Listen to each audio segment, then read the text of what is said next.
Bismillahirrahmanirrahim. Assalamualaikum warahmatullahi wabarakatuh. Alhamdulillah wassalatu wassalamu ala Rasulillah Sayyidina Muhammad ibn Abdillah wa ala alihi wa sahbihi wa mawalah wa la hawla wa la quwwata illa billah. Rabbi syrahli sadri wa yassirli amri wahlul 'uqdatam min lisani yafqahu qawli. Amma ba'd. Sahabat muslimin dan muslimat yang dirahmati oleh Allah Subhanahu wa taala, di dalam kitab Jami'ul Ulum wal Hikam menurut Ibnu Rajab Al-Hambali, istiqomah adalah menempuh jalan agama yang lurus di dalam ketaatan kepada Allah Subhanahu wa taala, baik lahir maupun batin.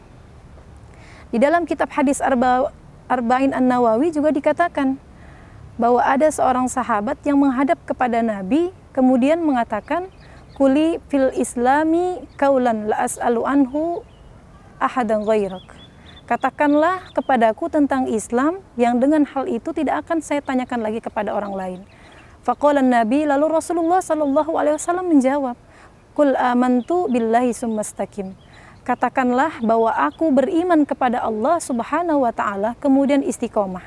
Maka ketika kita beriman kepada Allah, maka hal selanjutnya yang harus kita laksanakan adalah istiqomah, mengistiqomahkan diri kita di dalam keimanan tersebut.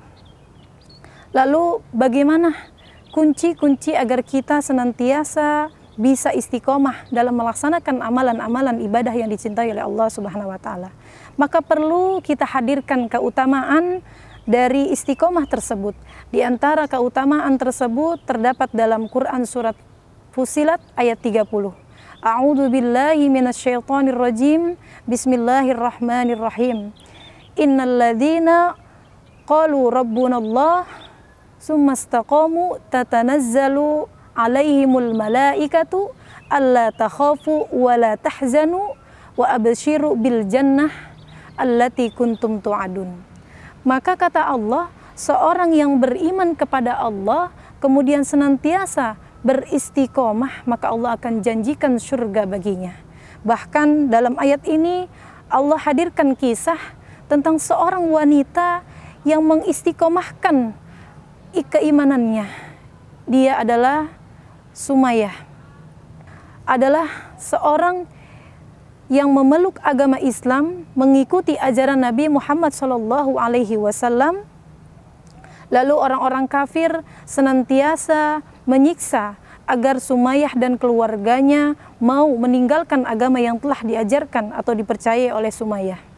Bahkan Sumayyah adalah seorang tokoh yang sangat agung, seorang tokoh wanita musyahid Islam yang rela berkorban, yang rela mati hanya untuk mentauhidkan kalimat Allah di dalam keimanannya. Bahkan orang-orang kafir senantiasa memperlakukan tidak manusiawi kepada keluarga Sumayyah. Sumayyah dan keluarganya disiksa di gurun pasir di bawah terik sinar matahari. Lalu Rasulullah SAW bersabda, "Wahai keluarga Yasir, bersabarlah, karena sesungguhnya balasan bagi keluargamu adalah surga." Sahabat muslimin dan muslimat yang dirahmati oleh Allah Subhanahu wa taala, maka kunci-kunci dari istiqomah adalah yang pertama, kata Imam Asy-Syafi'i rahimallahu taala, "Man syahida fi nafsihi dha'fan." Kunci yang pertama adalah siapa yang menemukan di dalam dirinya ada rasa kelemahan, kekurangan di dalam beribadah kepada Allah Subhanahu wa taala, maka dia sejatinya telah meraih keistiqomahan. Inilah kunci dari istiqomah. Maka kita sebagai hamba Allah senantiasa diri ini merasa lemah di hadapan Allah, merasa kurang dalam beribadah. Maka dengan rasa kekurangan dan kelemahan, kita akan senantiasa memohon ampunan kepada Allah Subhanahu wa taala. Adapun kunci istiqomah yang kedua adalah Rasulullah sallallahu alaihi wasallam bersabda, "Ahabbul a'mali ilallah adwamuha wa in qalla."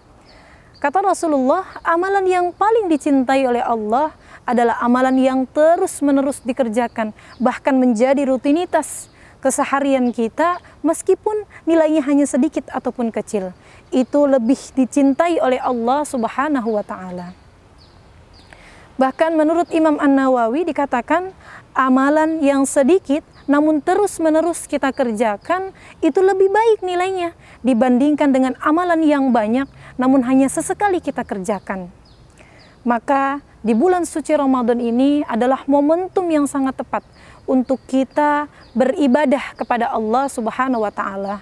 Maka amalan yang terus-menerus kita kerjakan walaupun nilainya sedikit, maka akan melatih pribadi kita menjadi pribadi yang mukhlasin, yaitu ikhlas dalam beramal hanya mengharapkan ridha Allah Subhanahu wa taala. Selain itu, kita juga ketika melaksanakan amalan ibadah yang terus-menerus kita laksanakan, itu juga dapat mencegah masuknya virus futur, yaitu bosan dalam beribadah. Sehingga yang timbul dalam diri kita hanya semangat atau ghirah dalam beribadah kepada Allah Subhanahu wa taala. Selain itu, selain amalan utama yang kita jaga, bahkan kata para ulama hendaknya minimal kita memiliki satu rutinitas yang kita dawamkan, yang kita laksanakan di keseharian kita, bahkan kalau bisa kita rahasiakan, hanya kita dan Allah yang tahu. Semisal kita bisa melaksanakan rutinitas itu, yaitu dengan bersedekah di waktu subuh dan lainnya. Oleh karenanya, mari kita senantiasa beriman kepada Allah dan mengistiqomahkan diri kita dalam menjalankan ibadah-ibadah yang dicintai oleh Allah Subhanahu wa taala. Demikianlah kunci-kunci istiqomah. Mudah-mudahan Allah senantiasa membimbing kita. Akhirul kalam, billahi taufiq wal hidayah, waridha wal inayah. Wassalamualaikum warahmatullahi wabarakatuh.